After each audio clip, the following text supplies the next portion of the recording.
The following is a presentation of the Force Center podcast feed.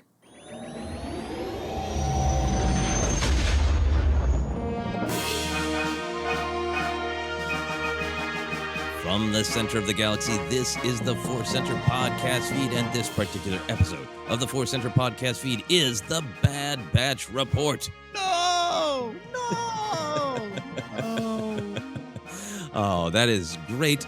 We have gone on a journey to anyone who has been listening for a while of, I say, Clone Wars Report or Bad Batch Report, and Ken makes some beautiful music. And now the music that we have been brought to is just mournful threnody to Lost Connection.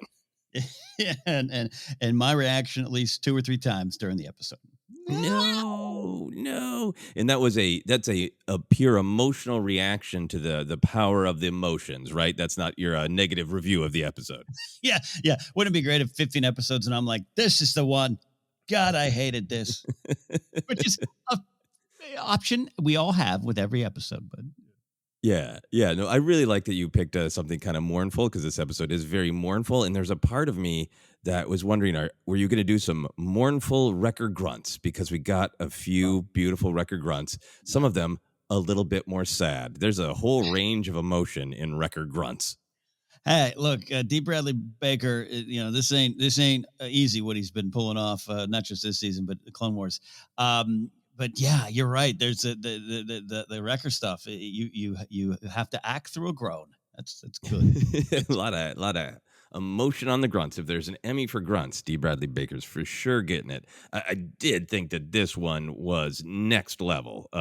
Some of the line delivery and playing all the different characters and then all the different emotions within the different characters. This one was really a tour de force, I thought. I agree.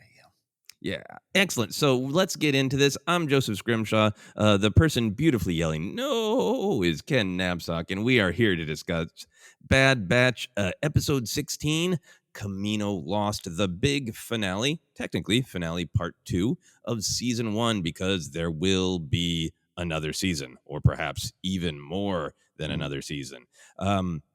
But the next season is, of course, confirmed. This one was written by Jennifer Corbett, directed by Saul Ruiz.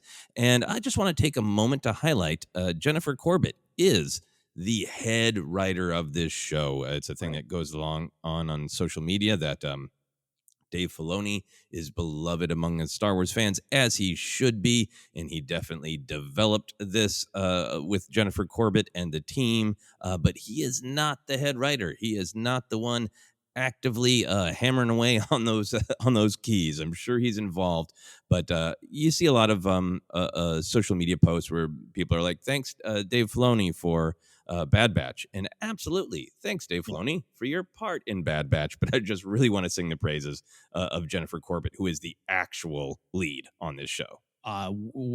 Well said, well done, and great idea. Yeah, it's just, look, we get it. It's the nature of it out there on social media. I totally get it, and yeah, you're right. Right to say Dave helped bring this to the table, but that table was Jennifer Corbett's table, Brad Rao as well. But yeah, the writing, crisp. You and I really enjoyed everything presented in this season, theme wise, and lines, and comedy, and layers, and it all kind of came to a head in this episode. And Jennifer Corbett's behind that.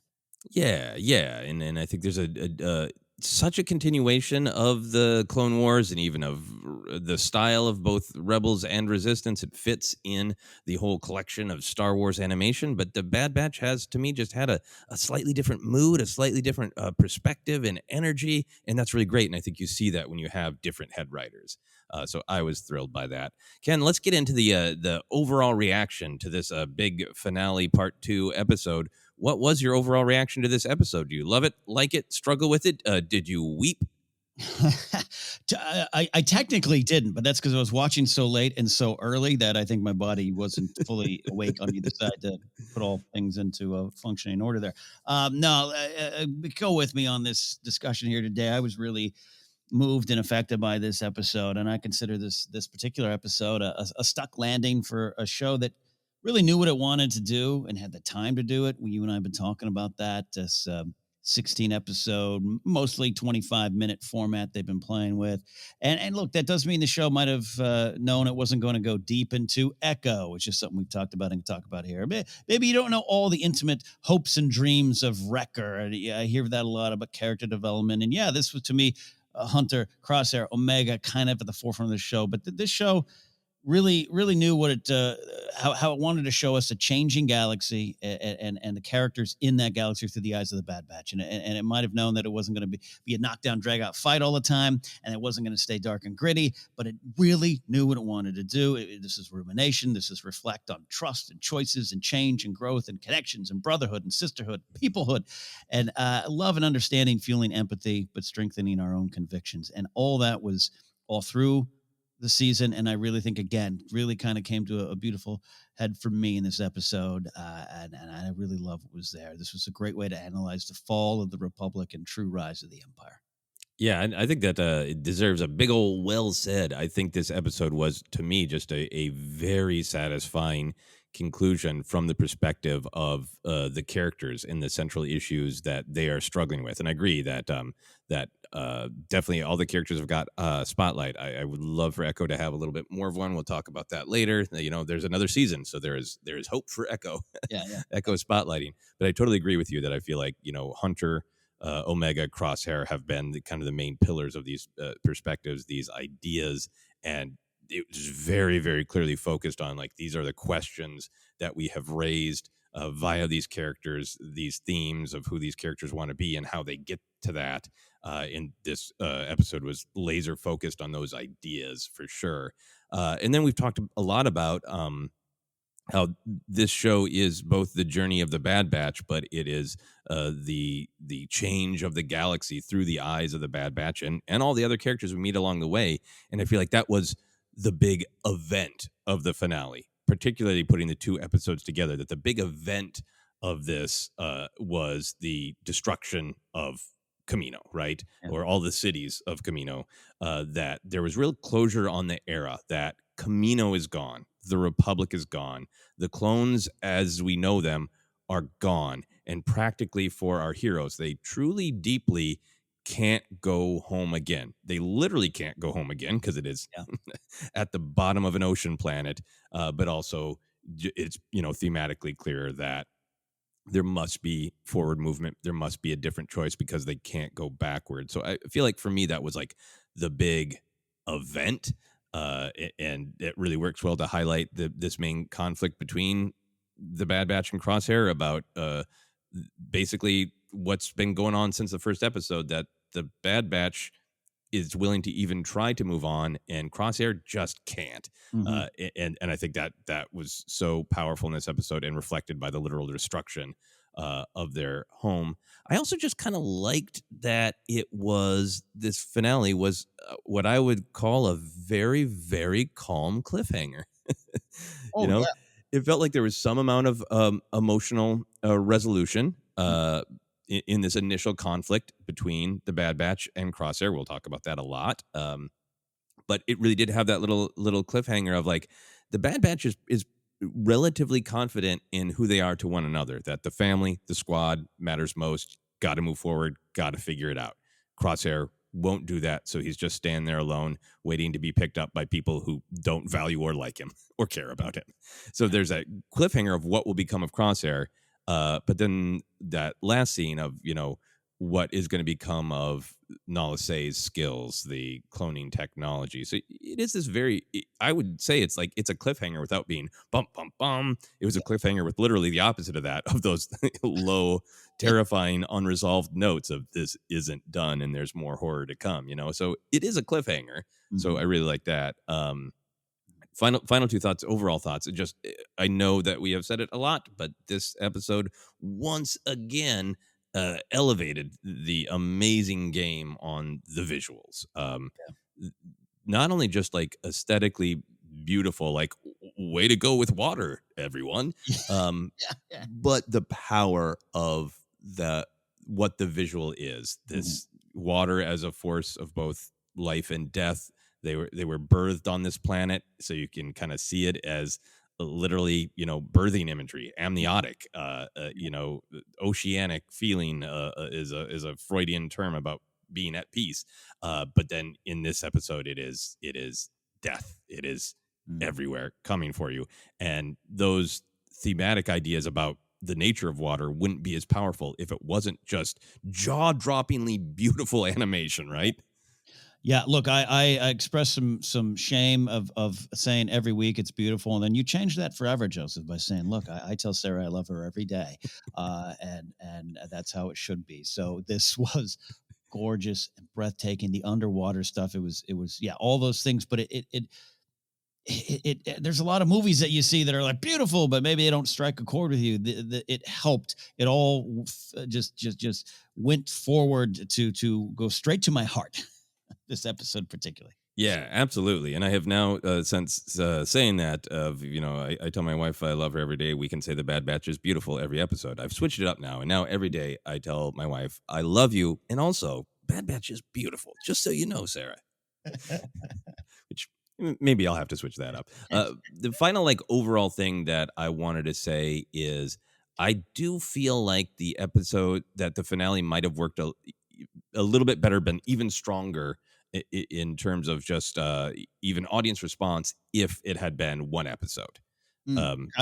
Because I feel like the big event in this, if you look at the finale is one story of everybody back to Kamino, then you're really clear on the big event, the big sort of, kind of heartstring pulling continuity excitement, which a lot of fans crave, especially from a finale, is the destruction of Kamino. But then we got all that power last week, so then it was a little bit muted this week. And then I also just think that this is one of those, it's so fascinating to think about how expectations affect your enjoyment. I'm totally on board with you. We're going to talk all about loving everything about the characters and the themes. But in terms of plot, having that week to think about it means that the plot didn't hold many surprises, because with a week to think about it, you're like, oh, well, they're trapped. Well, they're probably going to have to work together in order to survive, and they're probably going to use those tubes. Yeah. So that didn't bother me too much, but I can see how if a viewer is plot focused, that the week in between gives you time to fairly accurately guess how this sort of the final notes will play out, in terms of the plot, because it's a little bit like, well, this is what's been laid out. That's probably how those plot notes are going to resolve, which doesn't bother me. But as I was watching it, I was wondering, is there going to be a strong reaction of people being frustrated because they had this week to guess, and plot wise, it's pretty predictable. I'm really understanding what you're saying, and can get behind that, because of what probably the enjoyment that you and I specifically kind of pulled out of this episode was, dare I say, a softer kind of conflict. It's words, it's not weapons, it's intimate, emotional stuff going on, and we just as a society watching things, as a fandom overall, not just Star Wars, we want the big plot twists, the big reveals, and there's no problem wanting that stuff. So yeah, I haven't been online to see the conversation, and I won't be, Joseph. But I can imagine that, and I think you're right. I think the Rampart stuff up top was really well done and a good bridge. Incredibly powerful shots. Amazing. Yeah. Just looking like just a sociopath with no emotion as this devastation's going on. Amazing shot. And we could dive into that more. But yeah, so I see what you're saying, and I can understand it. And with the reasons why, we'll never know, and we don't really necessarily care to know. But if it was a 16 episode order and they made this decision, because a lot of times I would have expected this to be part 1 and 2, a one night only event type of TV guide ad. So I remember those. Alf, a new season of Alf. So yes, I hear what you're saying there. I like that. I strongly agree with your dated reference, for sure. Yeah. Dated, it was last decade. So I am not meaning this as a huge criticism, but just a mild thing, that this to me might have had a little bit more punch if it was both episodes together. But I really, really enjoyed this episode. So let's get into what we enjoyed. Ken, for you, what were the big ideas? What were the themes? What was at stake for you in this final episode? Yeah, bear with me. You're so great at just letting me barf up my thematic talk, Joseph, and just guiding it where we need to go with it. This episode got me on a personal level. Some stuff going on in my life. This last couple of years. Hey, by the way, last couple of years have been tough for a lot of people, and just some of the connections that have been severed and choices made, and some of those big kind of things. And every week, you came up with this wonderful kind of template format that we use. It just helps our kind of workflow. We know what we're going to talk about every week and how to break down these episodes. And we have this question of what ideas are at stake in this episode. And I just kind of wanted to focus the end of that question for like, what's at stake in this episode might just be your soul. It's pretty big, but go with me here. Empathy's present. There's a lot of things there. There's this idea of, being feeling as if you're alone or not wanting to be left alone. A lot of those things kind of pop up. I focused on this idea of conviction and fear. And you and I talk a lot about choices around these parts, the Star Wars parts, and the choices continue to roll out in front of you, right? It never really ends. But when you make some of those big choices, that leads to convictions, this firmly held belief or opinion, right? And what happens when those convictions are challenged, which isn't always a bad thing? They're either confirmed, perhaps, and perhaps they lead you to a dark corner, maybe, where you are trapped and you need to turn around, or you want to turn around, and there's another choice. But that enters in my other big theme in this episode of fear. And sometimes the fear will keep you from turning around. And none of this is easy and clear. And I love the stuff with Crosshair and Hunter, the conversations these last 2 weeks. Even last week, we came out of it of like, ooh, good point, Crosshair. They didn't come back for you. And then Wrecker's good point of, we would have taken you back. You didn't try to come back. I love all that. And it's complicated, but it's also real simple. And if you allow me to continue to monologue, Please Your do. Honor, I thought a lot about Kylo Ren and the story of Kylo Ren and Ben Solo, whose convictions were often challenged because he had made some choices that led to a certain path and what he believed where his convictions were. And he so feared turning back. You and I have discussed that so much, right? He so feared turning back, so sure that he couldn't, and that we are sometimes so sure that we can't, that Kylo tried everything in his power to destroy the past so he wouldn't have to turn around. And Crosshair alone on that landing pad, to me, was the result of fear keeping him right there. Kamino, Regs, the Republic, the time is over, which is true because this entire season has been about change and adapting and growth, among many other things, but those are the ones that have emerged for me. And fear prevents change, it prevents growth, it prevents emotional connections, and then you can talk about anger, hate, and suffering.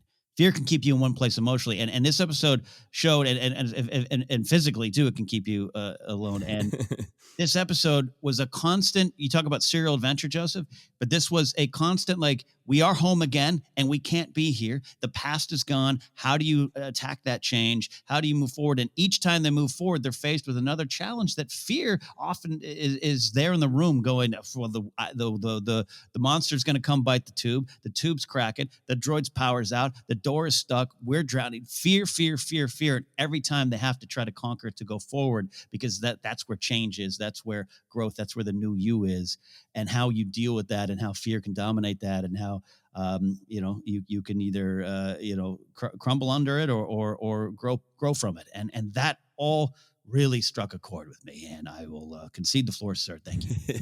That's a ton of great stuff, and we're going to dive deeper on a lot of those points. But I think that's just like a great overview, really moving, and I think really highlights. I think why Bad Batch is really working for you and I, because like I was saying about the two episodes being separated, if you are perceiving it from a plot first or plot only perspective, you could say, I predicted that they'd use the tubes and they'd run through them. But what is resonating with you and I is like, those tubes are metaphors for their souls. Yeah. Those tubes are, this is dangerous. This is scary.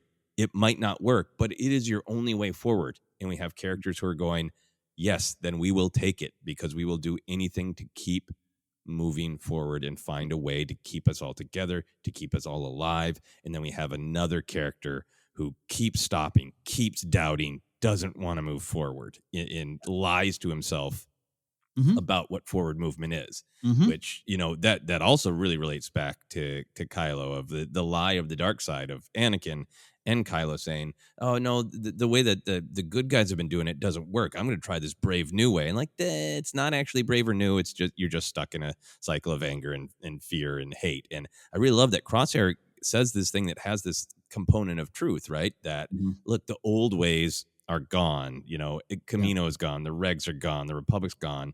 So it sounds like he is the one moving forward. Right. But what he is struggling with is he doesn't want to change. His identity is, I am a soldier, and blindly following orders, I get to enjoy this sense of having power and control. I'm literally the one who is far away, observing the situation from a safe distance, and then enacting my will from afar. Like, I mean, it's literally his ability, as Crosshair. And it's that he doesn't want to give up. He's just like ignoring and lying to himself about what the Empire is, how the Empire treats him, so he can hold on to that identity of being the soldier with lots of power and no culpability for his choice, because he gets sent to do the things he's supposed to do, and he justifies it by saying that's what a soldier is. I'm a good soldier, So he claims that he's changing, and he's not. Clapping. Can I have you talk to one of my friends? Yeah, I'm only tagging. I can't expand on that with any skill, sir. The stuff with Crosshair, even not even poking fun at Omega, but just out and out, just disparaging Omega. You're following a kid and calling her a kid, and they're like, well, she's technically older. She's old enough, yeah. And it was just like, it was this a little bit of a fear, not just jealousy almost doesn't really count in him, but he's on the outside looking in, and I think he knows and he sees it, and it's like, it's so easy just to be like, oh, well, you following her now? And everyone's like, yeah, it's great, you should come along, we have a great warm team friendly vibe over here. And he's just like, I'm in my corner because that's where I'm supposed to be, and it's easier to stay there. And you talk, that meme that goes around about so and so actor knows the assignment. Crosshair knows the assignment, he just keeps getting the answers wrong. Yeah, and there is a really great relationship between him and Omega in this episode that does relate to some of those dark side connections as well. Of, I am always really fascinated by, once you go to the dark side, you still can make a choice and make a different choice, but often it takes someone to get through to you. And historically in Star Wars, if somebody who's fallen to the dark side has mentors, compatriots that they can blame, those people can't get through to them, but this new energy can, like Obi-Wan can't get through to Anakin. I think we're going to see that in the Kenobi show, but Luke can. Luke says, I basically, to Leia, in the way I interpret it, I can't get through to Kylo, but that doesn't mean that nobody else can, and I think there is a little bit of that, of like, Crosshair keeps being angry at his brothers because he can kind of blame them. But he can't blame his Omega as effectively, even though he's trying throughout this episode to blame her constantly. Yeah. So for me, could kind of break down some of your great overview. Like, I really felt like one of the big themes was just the literal and physical and emotional. Literal and physical are basically the same. Literal and figuratively, can you move on? Right. That's what was beautiful about this episode, is that they're trapped in the wreckage of their own past, which has been destroyed by this symbol of the future. That that changes happen. They can respond to it, but they can't change that it happened. The Empire is here, the Republic and Tapoka City and Kamino and the clones are gone, and they are trapped in this moment of conflict where the old is literally dying, literally sinking. And that in the future made that happen. And then throughout this episode, just physically, that Bad Batch is moving forward, and Crosshair keeps literally not moving forward physically, right? There's shot after shot of him lagging behind and not moving forward and resisting moving forward, building to that final one where he's just left his friends, his brothers, his family are flying off into the light, and he's just standing there alone. The fact that physically what is happening in this episode is a total reflection of what is happening emotionally is really great. And I love that there were a bunch of just spoken lines that were explicitly about, hey, we are trapped in sinking wreckage. Let's try to survive. But they were all, emotionally true, as well. Like Hunter saying to Crosshair early on, if you want to stay here and die, that's your choice. Hunter saying, we need to get to a space that's more secure. Like that you can read that emotionally. In the tunnel at one point, Crosshair says, "We need to go back. There must be another way." It's just so clinging to Mm-hmm. the past. And even Mm-hmm. when AZ has that moment of great sacrifice, and AZ is ready to let himself go as he is pushing Omega's tube, and says, "Your path is clear." Yeah. As she is floating up to the surface. Yeah. And even really for me, just a lot of the water imagery, revisiting those labs, being in those medical capsules, which maybe those capsules they were literally in when they were birthed, but even if that's not the literal truth, there's still images of like, this is where you were formed, this is where you were made, and that's dying. But look at this image of almost rebirth, of like, Yeah. you are in the symbol of your youth and of your origins, of your beginning, and it is that is what is allowing you to ascend, and kind of this rebirthing image to me. Yeah, no, absolutely. It's pretty base level stuff in a wonderful way, and even with all through the season, Omega's just kind of had this cutting through all the big philosophy of it, and just being like, hey, here's the base level emotional meaning of everything going on here. And I think a lot of that was at play here in this episode, and just the imagery. There's so many reasons that AZ moment got probably a lot of us, in a lot of way. I'm right there with you on what it. The literal end of that journey. We keep saying literal a lot this episode. We can't, because it is what it is. But like, the tunnel, the tube, it was the tunnel of fate and change. It was everything there. Fear wanted them to stay put, and fear would have killed them if that was the way. And ends with that little boom, the sun shining through the water. It was a beautiful shot, but it just had a lot of meaning, man. Yeah, and the doors closing, so they literally could not go back. The doors Mhm. closing, threatening to cut off connection. Yeah, I think that's for me. You touched on this in your great summary, but this idea throughout the whole show, throughout a lot of Star Wars, felt really right there on the surface for me of being defined by your choices. Ultimately, we Mhm. kind of dealt with last week that question of like, how many of Crosshair's choices were forced on him by the inhibitor chip and being controlled by the Empire, and exactly when did it come out? Well, regardless, it's out now, and he is making his choices Mhm. now. Some of the ways that I saw this theme being developed is this great moment with Tech, where Tech makes the argument that Crosshair can't change his fundamental nature. Yeah. Tech says Crosshair has always been severe and unyielding, which is funny by itself. Yeah. It is his nature. You cannot change that. He cannot change that. And I feel like Tech is one of these characters that I love because he's complex, because that's his vision. It's like, Yeah. if it's on the data pad, it's probably true. He's run into some problems with that. Was like, that was not on my data. Yeah. That's his perspective. And then I think the episode kind of goes on to say, no, you can always make different choices, which is a theme that runs powerfully through Star Wars, right? Well, the wonderful exchange, you and I both, even off air, were talking about this exchange, and yeah, he cannot change. And Crosshair goes, "Why are you defending me?" And Texas, the line that we're going to talk about later, but I'm not understanding you does not mean I agree with you. Put that line, put a pin in that, my friend. I want to focus on Crosshair. Crosshair sees Tech's line as defending him. Right. Am I not off base on that? Of just like, someone just said he can't change, and you're like, thanks, buddy.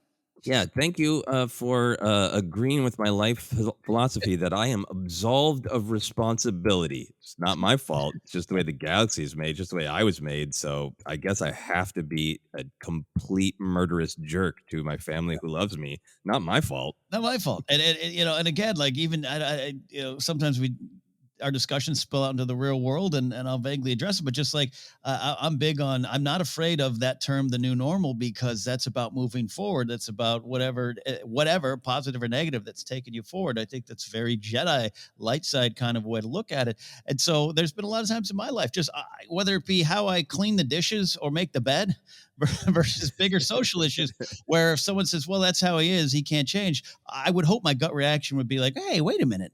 I can change. I can grow. I can move. I recognize that life goes on and we change, and our convictions might be challenged and changed. And I was laughing almost in a way of Crosshair going, thanks, buddy. Right. It is funny in its own way, because I think the episode really goes on to challenge that. Right. Mm-hmm. I think 100%. it's there's definitely moments of philosophy. There's moments of choice that's just about the live or die in the moment. but there's a lot of discussion and actions that seem to be making the argument of like, okay, well, your nature is your nature, and maybe you're going to lean a certain way, and maybe you can't change some fundamentals about yourself, but ultimately what's going to define you are your choices and your Mhm. actions. And Crosshair and Hunter argue pretty early on about who made the correct choice. Hunter is saying, face it, you made the wrong choice. The soldiers follow orders, and you threw away our great history of all these missions, and you made that choice. And Hunter says, no, a real leader protects his squad, which I Mhm. think is a belief that Hunter always had. But that's out of all of the options that they've been given over this entire season of how are you going to define yourself? Are you still soldiers? Are you mercenaries? Are you arm runners? Are you just people who hang out at a parlor on Ort Mantell? And his answer has always been, whatever else, my conviction is, my choice is I keep my squad, my family together and safe. Connection Mm. is my choice. Making connection a priority is my choice. And Hunter even kind of reframes it to Crosshair and says, we made a choice and so did you. We Mm. were ready to absolve you of your choices if you were literally had them taken away with inhibitor chip, but you're telling us you didn't. Mm. And they're both kind of making the argument to each other. Crosshair's a weird one that choice is the big defining factor here. Yeah.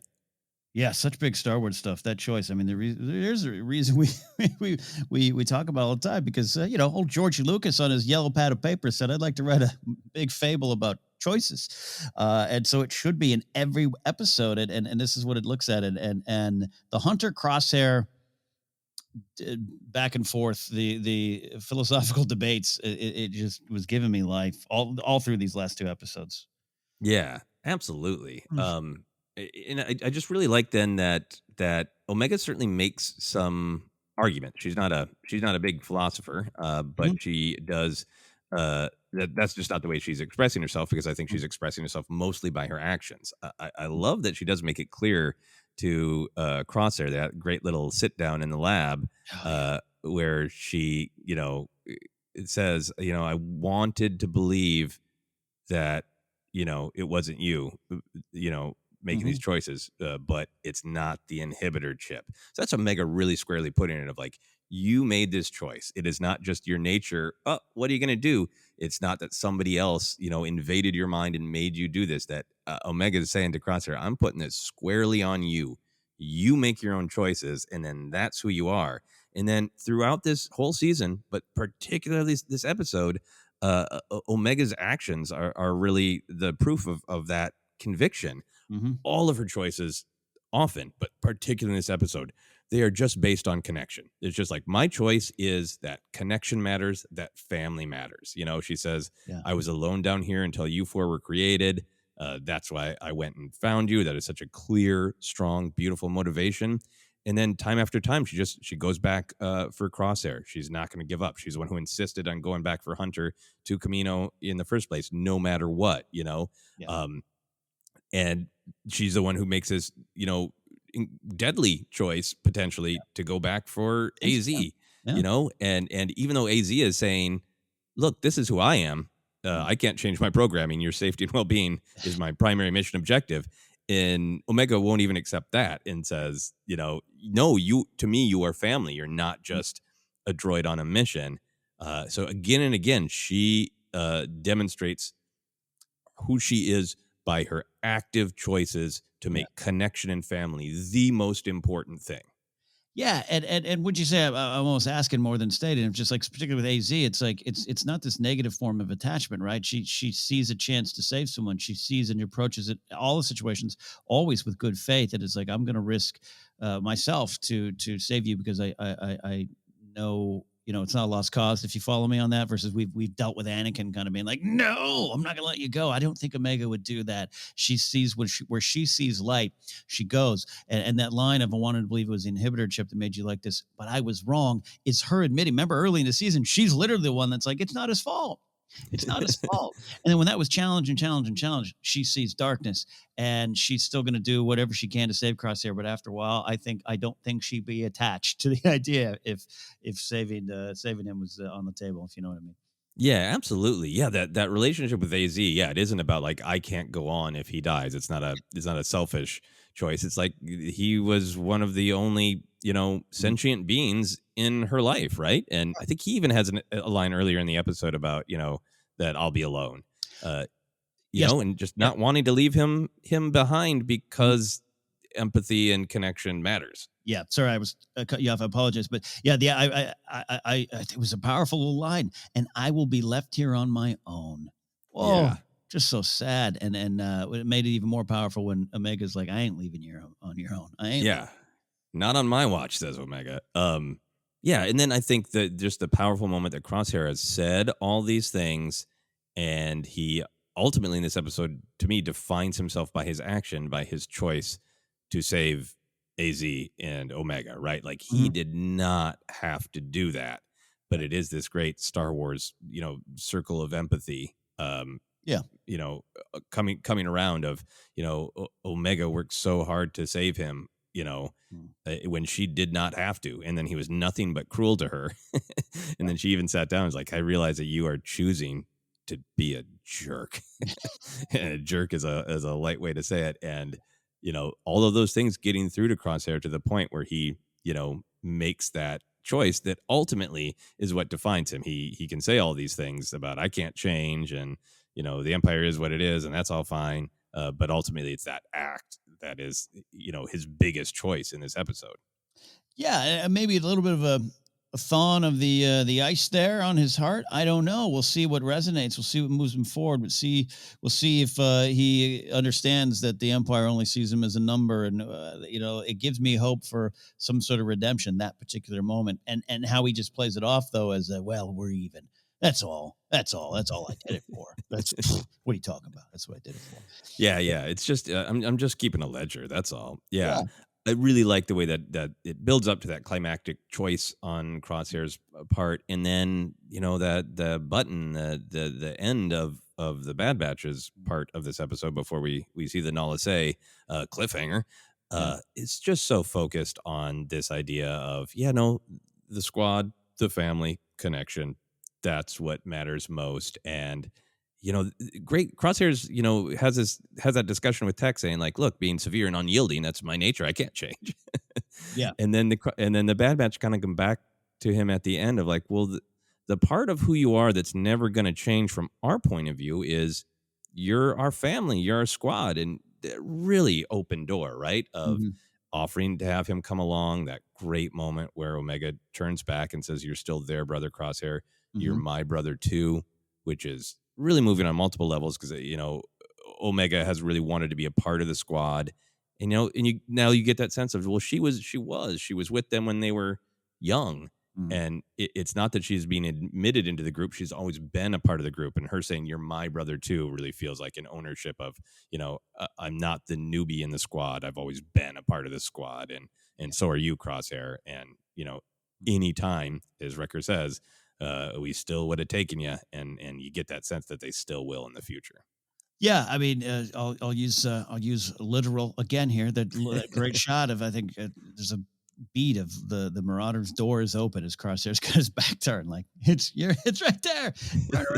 Turn around. But it's not just always tied to the Kylo stuff, but it's like every point of evidence of hey, turn back around. It's sometimes real tough to do that, and I get it, which is why I love the stuff going on with the Crosshair and Hunter, where it's realistic. I understand. Sometimes I was as a kid, I was kind of a shocker, grumpy little kid, and I'd be pissed off in a corner of a restaurant, not having fun on a vacation. My mom, dad, and sister would be like, "All right, we're done asking you to get in the pool. You can sit there and not enjoy it. That's your choice." That's your choice. And that's also too. I saw a little bit of myself and Crosshair. It's not just stuff going on in my life with other people, but a little bit myself of just like sometimes you're on a path and you're like, well, if I turn around, man, that I have to face a lot of things about myself, and that's tough, and that's a big Star Wars thing. It takes things to set it off. Omega, it's not necessarily one-to-one comparison to Luke and Return of the Jedi for me, but like you're so right to point out that Omega's the one just kind of like, but I was wrong. That stung. That you could tell Crosshair's like, dude, got him on a level probably than Wrecker going, yeah, you're dumb. Like that wouldn't have got him. Those are his brothers, but this other person just kind of staying and playing. Like I thought you were something else. Nah, I was wrong about you. That hurts, man, and I think it could set up a redemption in some way, maybe. Absolutely, absolutely. Yeah. Do you want to move on to the kind of how this episode reflects a bigger story and morality of Star Wars? Does it? No, yeah. I think so. I think so. Yeah, we just dive into a little bit more to what we have been talking about here of how much Crosshair's journey is. It's the dark side without, the lightning or the red saber. And it is so powerfully reminiscent of everything from Vader to Kylo to moments that you're talking about of that I think a lot of us can relate to, where you've got anger and maybe even part of it's legitimate, but you're angry to that point and you can't let go of it, in that just curdling awful part of anger where you know that you want to let it go. You could go be with people again and you could let the light back in, but you're afraid to let the anger go. Gosh, it's your picture of that on vacation. This is what I love about Star Wars, of like, that's such a great human description of like, I don't want to have fun in the pool, Yeah. but it is the same emotion that it's being, described in this great operatic way. Crosshair alone on the platform,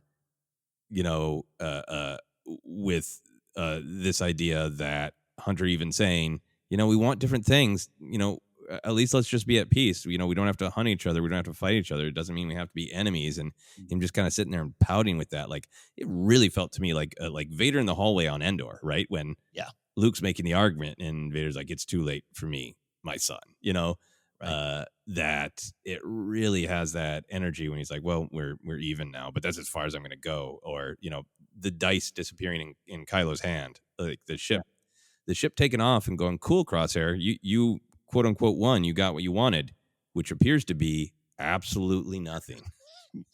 Surrounded by people who hate you. Yeah. Congrats. Yeah, no, yeah, and it changed, growth, adaptation, fear. I mean, I couldn't control the swimming pool. I'm not a strong swimmer. I hate swim trunks. I was made fun of being in nothing but swim trunks. I was a gangly kid. What I can control is pouting in the corner of a restaurant booth saying no, no, no, and that's why I look at Crosshair and I'm like, just get in the pool, a-hole. Which is an ironic thing to say after they survived drowning multiple times, but I agree with you. Maybe insensitive on my part. No, I mean, they need to face their fears. I want to see for Bad Batch Season 2 a big pool party with the whole family, the whole squad. Get in the pool. Bring in a pool noodle. Cannonball, right? Wrecker's going to cannonball, and Tech's going to be there in his shorts still with his waterproof data pad, measuring exactly how high the wave went on that cannonball. It's beautiful to think about. According to my measurements, the chlorine is at 3% higher than it should be. There is a very small but detectable percentage of urine in this pool. Tech. Just get in. Just get in. I have one other thing I want to focus on here when we're talking about big picture in Star Wars, but I want to pitch it back to you and see if there's anything else you wanted to focus on. There's some wonderful big themes. I'll probably ramble at more family vacation stuff, but you know me, I love this. What this show has done in terms of setting up the future rebellion, which is a ways away at this point, but the changing of the guard, so to speak, and well, not so to speak, quite literally, and some. Hey, there's that word again. I'll look up at the source. I'm sorry, people. I just love everything about this season, but about this episode is emerging on the other side with new beliefs. So when you have those beliefs, again, going back a little bit thematic stuff with Omega, just like I had a belief about you, Crosshair, then it was challenged, and I have changed my belief based on the facts and your actions in front of me, and we'll see what happens, down the line. But I think that's many in the galaxy. And this season, we got to see a lot of people whose thoughts and what they just came out and how they dealt with the war. And now here they are. A lot of it's being challenged. And can you change, adapt, and perhaps maybe turn around on a path that you are on? And that's going to lead in a lot of corners of the galaxy, going to lead to the rebellion. And I've been fascinated watching that kind of play out. Yeah, absolutely. I think so much of the story of the rebellion is accepting reality, right? Mhm. Accepting that the empire is really that bad. They're really going to make everybody suffer. They are going to come to your planet and go, look, we opened a factory, new jobs. Actually, we're going to force you to work. Yeah. And if you step out of line, we will, pretend to kill your senator to manipulate you.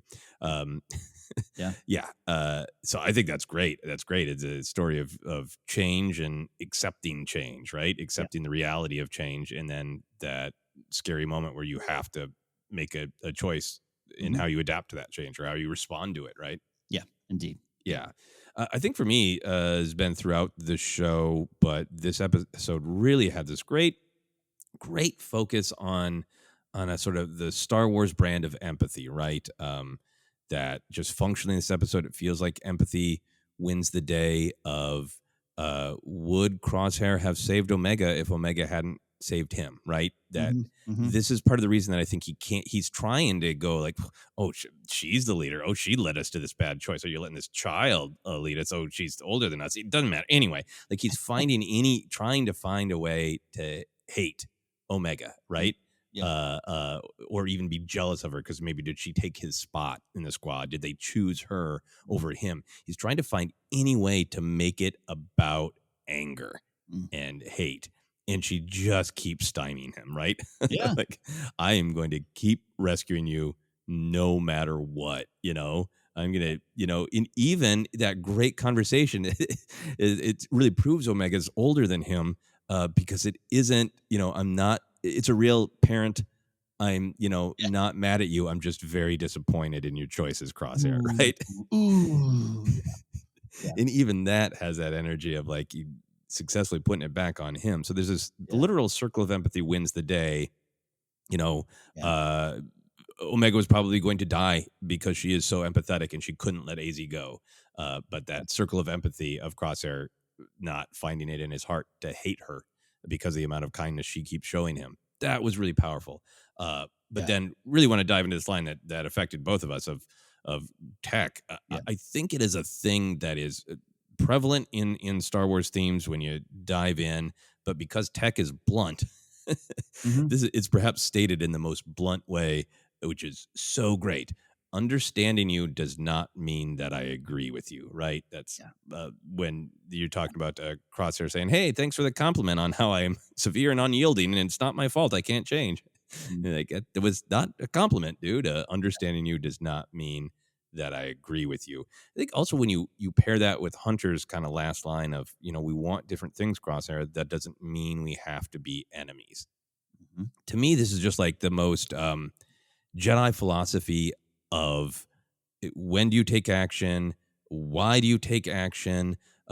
What can you tolerate in terms of just trying to show empathy and be different and be understanding? And when do you have to say, I'm sorry, that's a line I can't cross? I feel like it was this big idea of, look, we love you, Crosshair. We have empathy for you. You are our brother. We can understand what you went through, that you did have the inhibitor chip at first, and you do lean toward being severe and unyielding. So this really was hard for you, and we understand why you made those choices. We love you. We cannot support your choices. Yeah. And that to me is so powerful. That's like that Jedi philosophy of like, look, I'm offering you a different way to make this choice. Can we resolve this with diplomacy? Can we resolve this with money? Can we resolve this in any way that isn't violence? Mhm. Because that is absolutely our first choice. And we will only rise to violence when it is defense, when you are making a choice Mhm. that is going to hurt others. Yeah. And for me, it's kind of one of the bits of philosophy that is strung all throughout Star Wars. It's just really meaningful to me, even in a real world scenario of like, Mhm. I can really understand why certain people come to different points of view. And if the Yeah. different point of view is I don't like the sequel trilogy, fair enough. I Yeah. can live with that. It doesn't hurt me. It's a different point of view, and I can even though I disagree with you, I can even probably understand why. Yeah. But if those different points of view escalate to uh, Mm. anger and violence, and now I'm stepping away from the Star Wars metaphor, but in like hey, I understand why you maybe hold this specific belief about the way the world works. Yeah. And I want to talk to you, and I want to understand, and I want to leave the door open for you understanding where I'm coming from. Yeah. And when it gets to a point where you have to make a different choices is actions, choices. Like your actions, your choices are hurting other people. So I think there's just a power. I apologize for rambling. I'm wanting to find the right words. I think there is just a power to me. I've been thinking about this a lot with, there can be a lot of anger on social media, and even people I agree with about things I agree with is sometimes just want to sit in that place of lashing out, and while the other side is wrong. And a lot of times I just kind of feel like I just want to take a deep breath and say, what choice are we going to make? Yeah. Who are we going to vote for? What policy are we going to implement? What philosophy is supported by this policy? Because things aren't just the way they are. We choose them. And let's just get to the point of choosing, because it isn't about me hating you. It's about me saying, I think we should make the choice that is best for the most people. And all of that, I feel, everything from huge choices in the real world to how we choose to conduct ourselves on social media to, whether these clones get to be friends. It's all, to me, bundled up in this idea of the difference between having empathy for a person and being willing to accept a harmful idea. Yeah, you were there, number one, and you got there even better, sir. I know that you and I try to thread a needle on some of these discussions, and this episode affected me very personally to someone I consider a brother, and who I've lost over the last year. Of just we are too far apart in some things, and we're at this point. This tech line was a gut punch for me of just, it so rang true. And it's easy to take a line, even Hunter. We know different things, Crosshair. Doesn't mean we have to be enemies. You can interpret that or apply it to your own life and cause, and maybe away from where Jennifer Corbett and the writing team intended it. You know what I mean? You can take something and use that as a shield. And I'm struggling too to just say like that moment of just like, this is kind of also what Star Wars is about. This battle, this choice, this rebellion was about that of yes, there's as clerks would point out, there's probably just some contractors on the Death Star doing their job, but what choices brought them there, and what truths were they faced with? And at some point, I can't stand with you, I can't support you, and it can sever things, and doors should be left open. That's a lesson I took from this episode, and so, but sometimes you have to get on the ship and fly away. And not to tie that to the rebellion, because I'm pulling out of my own real life right now. But that Star Wars is a comfort, and Star Wars is a guide still for me. Even this old gray bearded man, it's still a lesson every week. So, anyways, I know where you're coming from there. Yeah, and I just think it's a beauty of this episode. Coming back to just this episode of this idea of like. The door is always open. You're always welcome. You're our brother. We love you. We think you're making bad choices. So let us know when you want to talk. It's like it's pretty great for a big action adventure serial. But isn't this amazing for a cartoon? Because I know there's some still like, what is that, a Star Wars cartoon? No, this is why I'm constantly rewarded every week, and why the joy of that Lucasfilm logo popping up on a screen or on a book page or a comic page is bringing a new Star Wars story that could potentially affect you. Yeah, absolutely. And it clearly affected us both in big ways. Unless there's anything else you wanted to talk about, Ken, let's take a quick break, and we'll be back to talk about some of the fun details of the adventure and the comedy and the canon and all that. Anything else for you? No, let's do it, my friend. Excellent. We will be back in just a moment.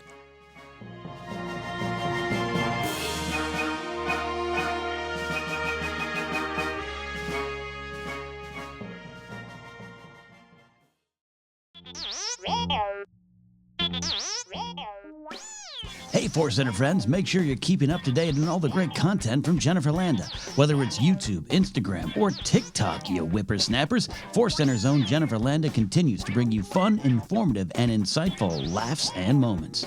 Also, Jennifer brings her experience and perspective as a Star Wars-loving mother to her DIY projects, blogs, and more, so be sure to head on over to JennyLanda.com, that's JENILANDA.com, for articles like how to make your own Darth Maul sneakers or 10 unique Star Wars baby gift ideas. Follow Jen on Twitter and Instagram at Jennifer Landa and on TikTok as Jennifer Landa 1138.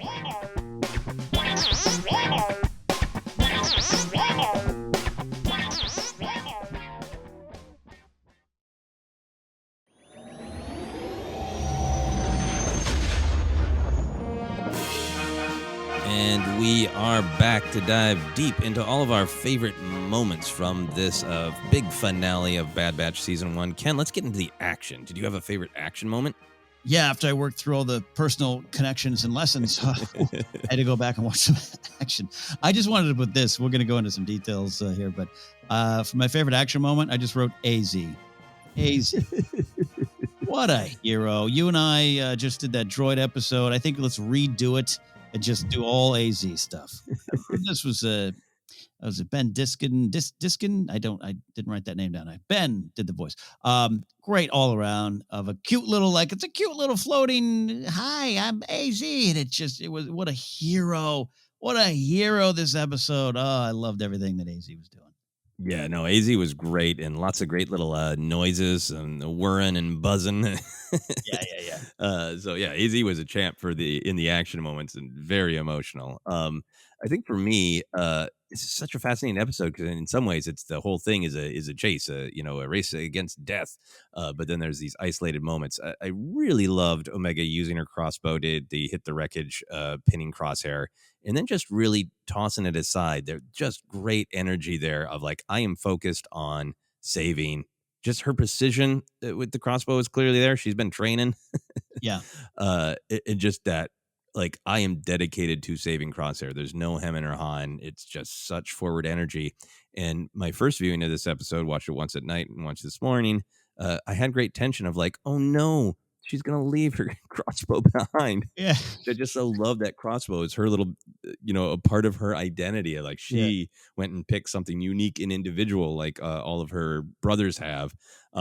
So it's it's great that you saved Crosshair. Don't lose the crossbow. I was watching for it. I was distracted when the water's rushing in. It's where's that crossbow? But clearly she gets it back on her back, so it's all good. Hey, look, we all tracked a very, very fun weapon, the pulse rifle, and then it disappeared on us. So it's a fear. It's a valid fear. Yeah. But I love that. And I love the energy of tossing it aside. Mm-hmm. No, great stuff. And by the way, because we can get obsessive about these things, it was Ben Diskin, Diskin, who did a lot of voices in the Clone Wars. I really loved his work as AC. So anyways, all right, I can sleep at night. Yeah. No, real quick, a button on that for that voice work of it is definitely in the school of Clone Wars fun comedy voices, but in this episode really stayed within. It's still a fun comedy voice, but found just a range of emotion. So amazing job. Yeah, wonderful indeed. And was AZ was in the Clone Wars, right? AZ3. I think so, but I would need to look that one up. I'll look it up as we talk. Why don't you share your next action moment? I will indeed. I actually, this is a question I asked the court here. Can I say the opening scene because it was destruction? It was destruction of Kamino, but the alarms blaring, which is a great Star Wars staple. I saw Whitwer tweeting out that today about David Collins and his use of that in Force Unleashed. Everything there. But that facility collapsing into the sea, which we were seeing last week, but just there was something about it in the beginning. The Star Destroyer shooting down, man, holy crap! It was a bad action moment, but I loved that there and the energy and the darkness behind it. Oh yeah, no, I think a great choice. Yeah, those horrible horns, the utter lightning, the utter destruction, and the great lightning, and then that look on Rampart's face, which was none. Yeah. Just absolutely devoid of emotion. Yes, you're totally right. AZ3 is introduced in the Clone Wars and is throughout the arc where Fives discovers the possibility of the inhibitor chips. Right. Yeah. See, there's so much Star Wars out there that sometimes the little details slip our minds, and we just always want to make sure we're right and make sure we have no reasons for anyone to tweet us. Exactly. And I'm looking forward then as we get back to our Clone Wars report, watching all the seasons, getting back to that arc and reuniting with our new buddy AZ3, our new old buddy AZ3. And Nalase as well. Yes. Great. Yeah. Okay. We can both of us are like, all right, cool. We got that credit right. Exactly right. For me, another action moment. I loved the presence of the creature. I think there's a lot throughout Star Wars that Yeah. is about the rigid and the mechanical versus the organic and the flowing, and there's definitely a lot of that as they try to survive in a technologically made structure as they're attacked by an organic beast that can no longer be kept away by the technology. Yeah. But man, all of it was great. All of it was fun. AZ3 being a hero and doing the shock, and then the creature surviving is great. Just a little shock, and the creature moves on. Yeah. But there's this one shot where it's just the creature's just emerging from the watery depths, and there's that straight on shot in the silhouettes of the clones running. So great. Oh yeah, no, there's some, dare I say it, beautiful, beautiful imagery in there. Yeah, no, big old giant monstrous grumpy space turtle is what I was describing it. I don't need to know the official designation. That's grumpy space turtle is my, or maybe it's hungry space turtle. Loved it. Well, the two are united, right? Grumpy and hungry. Yeah, and trust me, they are. Yeah, no, it just and a wonderful Star Wars tradition, right? Organic nature, tech, all that thing, but also giant sea monsters. Yeah, yeah, absolutely. And then the last one for me, because in a way there was kind of constant action, but also not as many specific beats of action. There weren't, like fights. The medical capsule sequence of them Mm-hmm. avoiding the debris, that was so great. It was that kind of thing that was so emotionally involved in it, such a powerful, deep, mythic kind of image. Uh, that for me, I was like, I'm pretty sure everybody but AZ is going to survive. I kind of thought AZ was not going to make it. Same.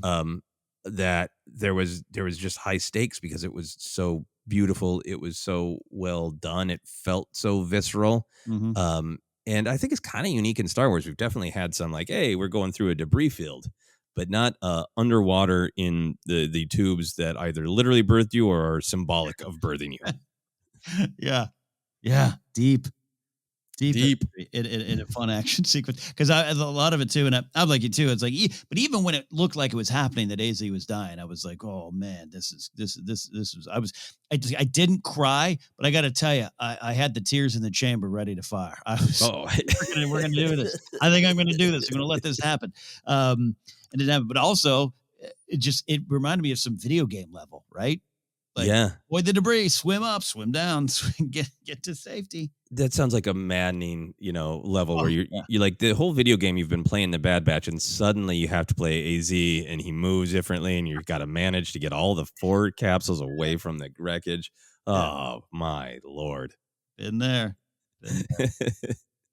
Any other favorite moments of action? I did love that whole rescuing the Crosshair AZ Omega stuff in the beginning as the platform, the facility is collapsing. It was just amazing, and just the wrecker prying the door open, and then but everyone trying and good use of tension, and logic dictates, yeah, we're in the beginning of the episode. I don't think anyone's going to die, right? But the suspension of disbelief was really strong for me there because it just was. The water rushing in, that's powerful imagery. That's just powerful in itself. Something I don't want to be in that situation. And like the panic, the tension, really well done, well directed, well put together. Yeah, absolutely. Right. Very, very. I think you can feel it, right? Because everybody kind of knows that sensation of being underwater. I would think most people Yeah. do, and it's very visceral. So very successful. Yeah. I thought this was as we've been talking about a deep and a moving episode, but for me, it had a lot of great moments of comedy, whimsy, and weirdness. So let's dive into those. Where did you go first? Uh, Tech was on fire. I love, we talked about some of his more emotional lines, which also that's the thing with Tech this whole season. A lot of his really funny lines are also very emotional and true and insightful, and a lot of that. But I really loved ironically, our old barracks is one of the few compartments habitable, albeit temporarily. Oh yeah, we're just gonna move in here, Tech. Yeah, got it. I claim that bunk. Come on, but it was hilarious. That was great. You get the sense that at some point in his life, somebody talked to Tech about irony. He looked it up, and like this is growth that he has mastered it so accurately. Yeah, yeah. That. I love that. The first one for me was kind of a good old Tech and Wrecker 2-part bit of comedy there. And it was during a very high stakes moment, but it made me laugh of them trying to get that door open right at the beginning. And Tech says, "I cannot override the protocols from here."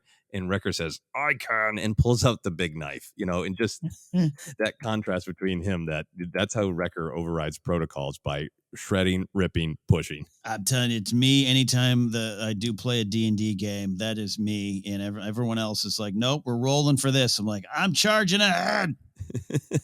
Leroy Right? Jenkins. That's me. Yeah, there's a big Leroy Jenkins energy, and I loved that.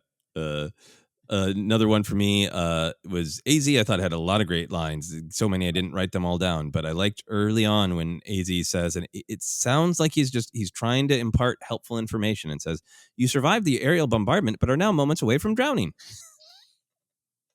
Again, this was a complete performance from AZ. Yes, because I wrote down a couple of his too, but only when the tunnel is operational, which it is not. Yes, that was a really, really good one. My other AZ one that I really liked is when he, was rushing off to try to get the power back on to stop the creature. He just shouts real quick, "Try to stay alive." Yes. Which is always just great, great advice in general, but funny in this scenario that it was a directive. And I've got a particular connection to that joke of like, yeah, being alive, that is kind of the primary goal. You don't need to really separate it. There was this when I was doing the Minnesota Fringe Festival a lot, which is a massive performance festival. There'd be a lot of previews where you get to see all sorts of like 30 acts, in 2 hours. Everybody has 3 minutes. There's this charming guy who did kind of stand up in one person shows. And he's just very weird in that weird way that you can't tell if is that just who you are, or are you kind of playing a character? Right. And he was talking about his heritage and how his parents had a very, very successful Italian restaurant. He's a very, very successful restaurant. No one died. And then he just moved on. Like, it's always cracked me up. Sometimes when I have a show, I'll tweet like, "It's a great show. There was laughter. No one died." Because I've just always liked that as like, that's the threshold of success. That's the barometer. That's yeah. Anyway, slight divergence, but that line really got me. Don't get you and I started on comedy and jokes here. We'll go for another hour, right? Yeah. So at the risk of that, any other lines that you wanted to share of moments of comedy? Yeah, one big AZ one again for me was the it would seem that once again, pause, ellipses, we are trapped. Which would be very like almost like pitching an episode, pitching a movie or something like, and then they get trapped again, and then they get trapped. So I just love the AZ's beats and energy. Timing was perfect all through it. Yeah, absolutely. A couple more for me. This is one that you benefit from having the captions on. Tech is examining his data pad, and he says, "Most of the facility must be," and then it says, "explosion." I also liked their discussion about the barracks. It was great to have Wrecker reconnect to his hash marks on the wall, and I liked Echo saying, "At least the smell's gone." Yes. And then final, go ahead. Sorry. I said, thank you, Echo. Echo, thank you. Final one for me is Crosshair gets a funny line, in my opinion, when he says, "Something on your tiny mind, Wrecker." Cruel, but funny. Yeah. Anything else for you? No, a lot of wonderful moments all the way through. You're right. A lot of character based comedy, which has been I really thought they did such a great job because the Bad Batch being clones and brothers and one performer, man, just a really one of the ways they distinguish it is this the comedy in each version of themselves. Each joke, each style they're bringing to the table. It really worked. Yeah, no, absolutely. So with that, then we will move on to the canon lore connections. This is sometimes one of the longest parts of the podcast, but I felt like because a lot of just the whole episode was them just trapped in the wreckage of past canon now of Port Tapoca City, that there wasn't quite as much. A couple things I wanted to dig into though with you, the tech stuff, or rather text line about Omega, clarifying that Omega was created before us. Technically, she's older than we are. How did that grab you in terms of what that ultimately means. Like, we can disappear into the sort of the canon of like, yeah, the clones are most clones have their age speed enhanced, right? And that's one of the unique things about Boba Fett and clearly about Omega. But throwing that out there, really reminding us of that possibility. Not only does it make it so like Omega is like, I've always been a part of the squad. We were here together. You didn't know that, but I did. It gives us that emotional perspective. Right. But then this whole season has been like, we got to take care of this kid. We got to teach her about the galaxy. We got to teach her about how to get by, how to survive. For you, canon wise, like, what is this saying about age versus experience and how that relates to the whole story of the clones? I mean, it touches on generations that are often at war with each other, and what you can learn from either direction, but also the value of we talk big themes about change and growth and moving forward, and often it is the generation behind you, the generation or two behind you, coming along and looking at things differently, looking at things in a more pure, more direct way, as Omega does, and being able to learn. I saw a tweet go out last week about or I saw it this week, but going about last week's episode about Hunter like apologizing to Omega for bringing you back to Camino when I promised you wouldn't have to, and just the idea of like as a parent or as an adult, you can apologize to children. I think if you want to go to the emotional way, I follow it that way a lot. I think it's pretty powerful stuff to use in a show that, going back to episode 2 with Cut LaQuaine and Sue LaQuaine, it was very much about parenting at that moment. I thought it was a good use of that, and then just a Star Wars canon-y way to explain it, if you will. If that makes any sense. I don't know if sometimes I'm in my head on it, but you know what I mean? Yeah, absolutely. I feel like if you're kind of new to Star Wars and you jumped in and you didn't know that that history that most clones have, their aging sped up, Yeah. that'd be a fun head twist. I think for me, it just got me thinking about what is the difference between age versus experience. Age isn't everything, and Star Wars often does have a perspective that experience matters a lot. In fact, it's one of Rex's, in his Mm. original appearance in the Clone Wars movie. Um, such an important quote from him when Ahsoka and Anakin are kind of bickering, and it is about Ahsoka's age. He's kind of really saying it's not about age. I think experience is the big Yeah. thing. I'm paraphrasing, but it kind of, for me, it had a little bit of a feeling of full circle of like, Mm. uh, experience matters, and Omega is sharing her experience of things that she knows that they don't, because she was on Camino, and then they had a lot to teach her about the galaxy because they had that experience, and it's not necessarily about age; it's about experience. Yeah, that's a great way to look at it. By the way, you paraphrased that Rex quote. So did I when I missed the question in a big schmodown. So I remember that. Because that was one of those like, I wrote that down. I know that. I know that. This is a kind of maybe stretching the discussion of canon and lore, but we mentioned it briefly. I really responded to Hunter's line about the Empire, saying to Crosshair, "All you will ever be to them is a number." That is a truth about how the Empire is not family, not a squad. That they are users, and they will throw Crosshair away as they just did. But so much of the journey of the Clone Wars has been this story of we are individuals. We are not just our numbers. We are luminous beings, as Yoda made it clear. I just really like that idea coming back. This is in a story that is about the end of the era of the clones, that there's so much conviction from Hunter.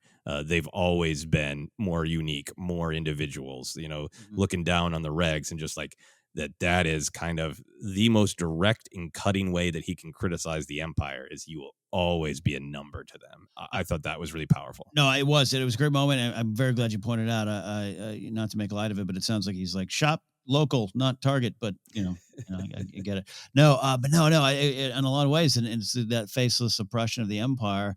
That's why it spreads like wildfire. It's just so easy to, like you talked about Hunter through or Crosshair through his scope, seeing the galaxy, and at a distance, and so it all kind of fuels into flows and it fuels the Empire's operations. Is you're a number, you're nothing, you're not a personality, and it's dangerous. Yeah, absolutely. Moving along there, just a couple other things. we don't Wikipedia is not even updated yet for this episode, so I'm not sure Oh. what the what Star Wars editors are thinking. But that cloning facility that we head to in the final scene, that planet looked a lot like Darrow to me, like the planet where we saw the war mantle installation. Yeah. It did, right? Yeah, with a crater. Yeah, I would. We'll see, right? But Yeah, total we'll see, and maybe it's the kind of thing that by the time we're done recording, yes, there'll be yep. confirmation or denial. But I kind of like that because Darrow is a new planet, Mm-hmm. and this is a new part of the era where we're really focusing on the development of the stormtroopers, war mantle. What is the Empire and Palpatine working to right away here at the beginning of the Empire? I like a new planet to explore some of those things. Always like new is good, and it's a wonderful design, whatever that planet is. If it is Darrow, it's a wonderful design planet. I immediately wanted to, so the snow-capped mushroom mountain basis or whatever's going on there is a great design. Yeah, those grassy hills which appear to be containing evil. Yeah. Great stuff. Then only other thing for me in canon is that I'm sure people will be excited that cloning scientist that greets Nala Se in a terrifying way, of course, does have a very similar uniform and patch to Dr. Pershing in The Mandalorian. Yeah. That cloning scientist says the Empire has big things planned for you. We've got bits and pieces in The Mandalorian, which is, of course, much further down the timeline of seeing the results of potential Imperial cloning. But it really does suggest that Dr. Pershing is an extension of the Kaminoan technology that the Empire made their own. That there's these cloning scientists working away all these decades and even surviving into an Imperial remnant. Dr. Pershing is probably somebody who survived whatever happens to that facility. Yeah. Oh yeah, I would love in season 2. Would really love here's our new intern, Bob Pershing or whatever his name is.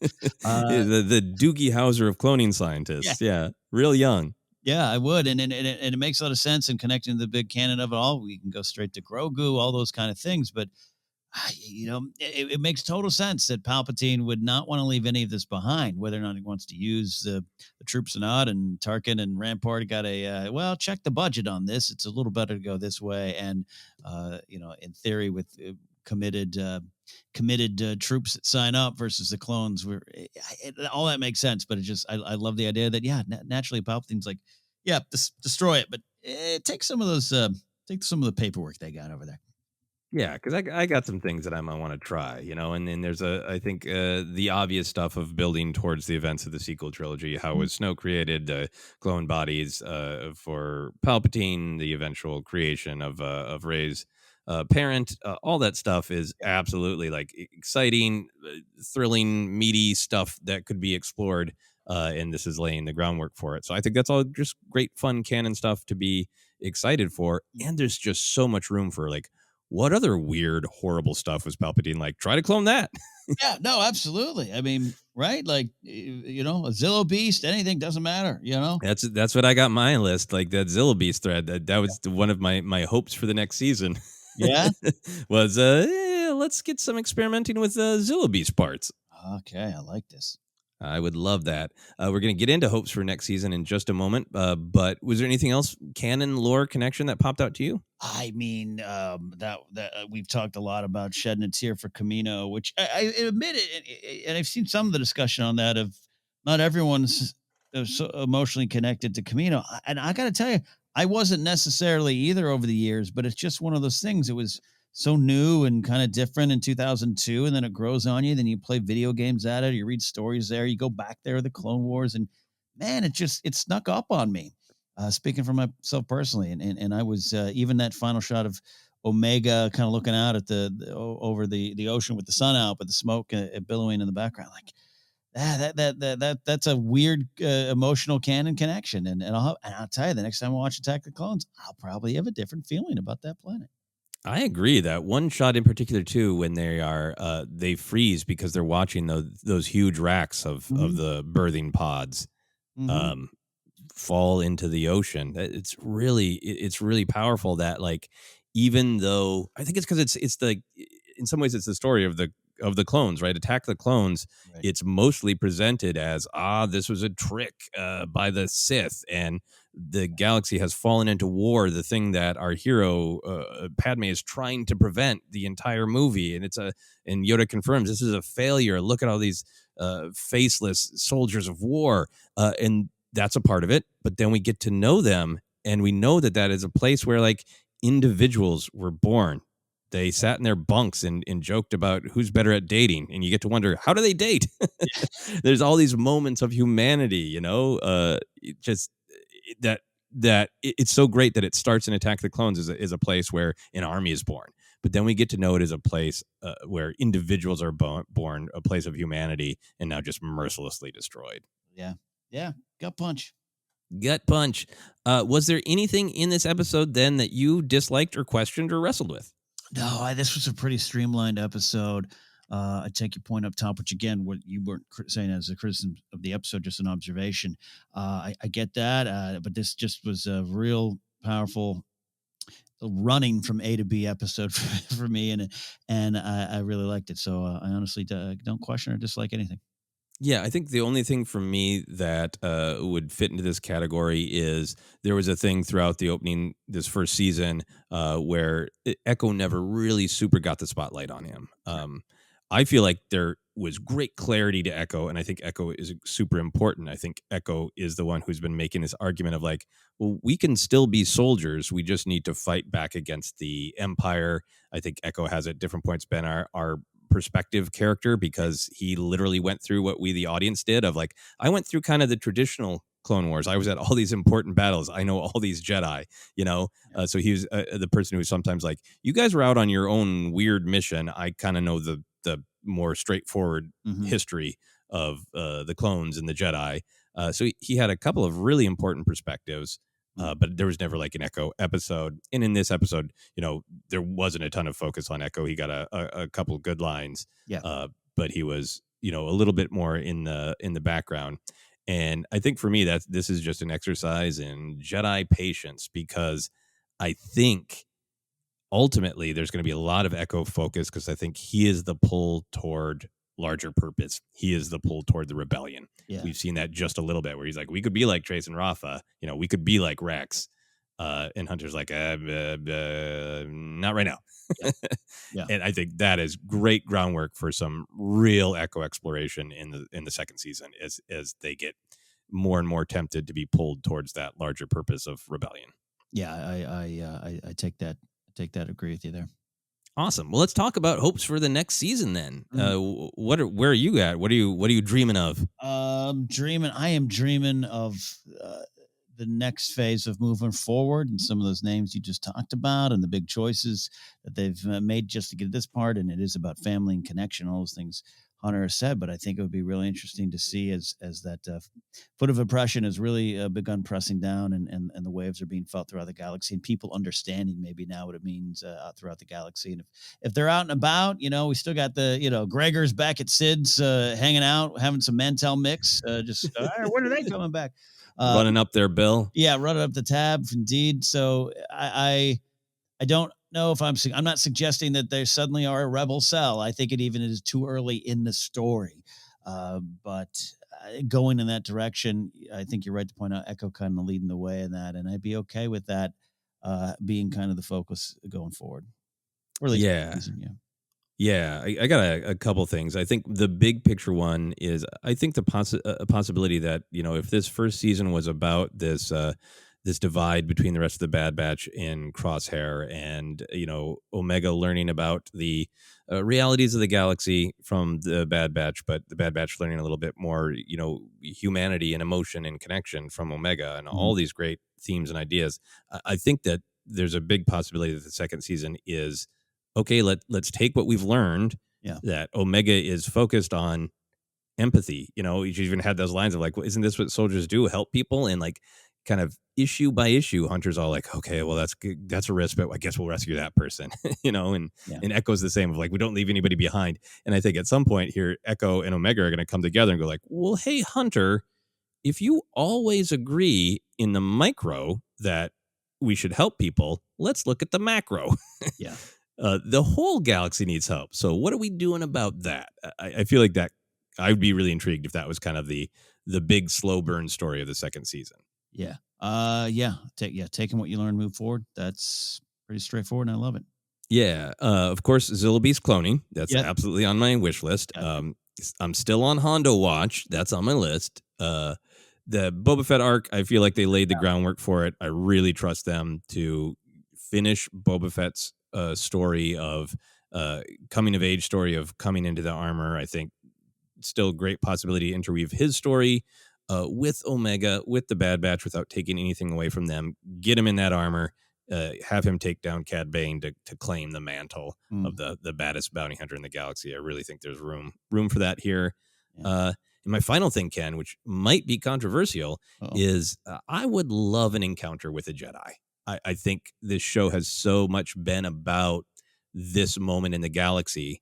And, we've got to spend a lot of time with, force sensitive people. We've got to understand what they go through, from Jedi Fallen Order with Cal Kestis to the Rebels with Kanan. But seeing it through the clone's eyes, seeing a Jedi, having their entire world, their entire galaxy changed would be really interesting. Yeah. It fits, right? We know this is a post Order 66. We got a lot of options out there. Yeah. I think that would really work. And who it is, I'll leave it up to them to decide. I don't need a name I know or someone brand new. I just think the concept of a Jedi during this time, and maybe it's a Jedi that doesn't want to fight, a Jedi that's on the run. I don't know. Yeah, we've encountered a couple of those in Vader comics, and that's really interesting. To have a Jedi be like, no, I settled down. I tried to have a family. I left that world behind because I don't have a choice. Omega giving him so I'm not mad. I'm just disappointed. Look would be great. Yeah. So I'd be thrilled with a new Jedi, but Quinlan Voss is in Canyon, is on the Empire's list of suspected to be alive. I'd love a Quinlan Voss appearance. I get behind that. Yeah. Awesome. There's my big controversial statement. Starting my hashtags for Quinlan Voss, Bad Batch Season 2. Yeah. And then looking forward with the Crosshair stuff and the I want him to keep continuing to think he's made the right choice for himself as he starts to really analyze that. And maybe being pulled apart at the seams would be interesting to see what happens. Yeah. And I lied. I have one other hope for next season. Is I really am excited to just see the style of storytelling that this show clearly is continue, which it has these big pictures, story arcs, these big picture themes, but it really takes its time to develop the characters and the ideas, which means sometimes there's a little bit more of an episodic adventure where the characters grow a little bit, but for the most part, we just go on a fun adventure with people we like. Yeah. I'm totally fine with that. I'm totally excited for, what is just the random episode where, oh no, somebody cloned a Zillabeast and they got to fight it. I'm happy with that. A Bad Batch horror short. Yeah. Yeah, absolutely. Bad Batch goes to a pool party, as we've been pitching this episode of the podcast. Love that. Is there anything that we haven't talked about that you wanted to touch on? I have no great insight into this. I just want to address this. One of the constant criticisms this season of these cameos and names we know, and I think some cases it's valid, and some of them I just don't think they're cameos. I think they're well used characters in these things. You and I here are never here to take away anyone's belief in their own analysis of the show or anything, and not here to say we're right, you're wrong. But I just love what this show did with these characters. We knew that were all at one point brand new to us. Mm-hmm. All at one point were new faces in a story that's ongoing, and to be able to use them and weave them into the story. That now Trace and Rafa, to me, is a great example of just having just super validated for being in there. They aren't just one-offs in Clone Wars. They're there. They're part of the galaxy, and with them, they carry great lessons for us, the audience, and the characters in the show. I think all of these characters that popped up were used really well. And I get it. Like Mando season 2 had some moments for me where I'm like, all right, that person's here and it's there. So I get the discussion, and it is a little bit like tech. I understand. It doesn't mean I have to agree. But I still feel the show can do that. And there's so many names, and you're Hondo and Boba Fett and Cad Bane. I am. This isn't a fist on a table. I just the making the galaxy seem small isn't an accurate way to look at it for me.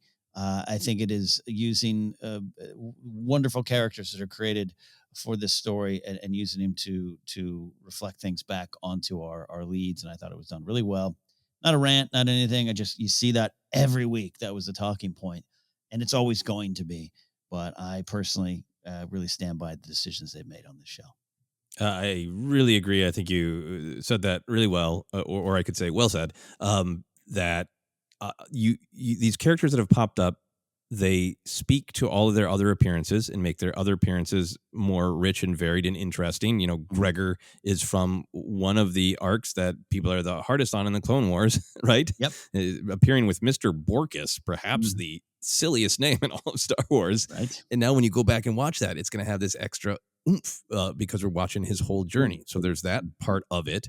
But the biggest thing to me, and I think you nailed it, is these characters showing up inform our main characters. In every character that'd be interested in popping up in season 2, from Quinlan Voss to Zillow Beast, it is because I think they would inform these big decisions that our main characters ultimately have to make. Yeah, and there's been a lot of new presented into the Star Wars world from this show. Rhea Perlman in Star Wars is still one of the great victories, so we'll celebrate here as Sid and Omega, which is look, right from the start a great character. Give me a bottle episode in Sid's parlor. I would be thrilled. That'd be great. Yeah.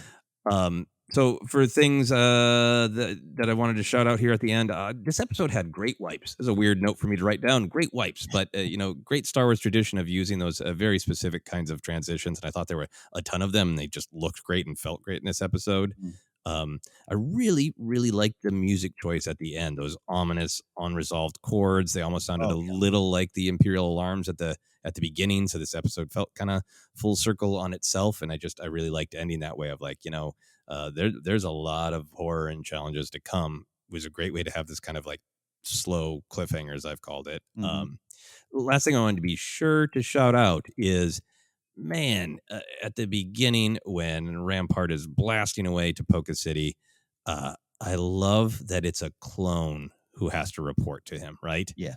Because there's a mixture on working now of these new TK troopers and clones. Is a clone who pushed the button to fire onto Poca City, right? Yep. And then this clone says that, the cities have been destroyed, sir. All Kaminoan facilities have collapsed into the sea. And just got that little pause. Clearly a clone who's believes soldiers follow orders and is going along with it. But I truly feel that D. Bradley Baker should get an Emmy for that line delivery specifically. That one. I won't complain if he gets an Emmy for the whole thing, but I do think like he should be nominated for this episode specifically, and partially because of that line. What a picture of a soldier who's just following orders by saying, "It's done. We've wiped out my home." Yeah. And just that little pause in there of pain. It's great. No, great indeed. Yeah. Yeah. Right. And the winner for best one line in an animated show. Exactly.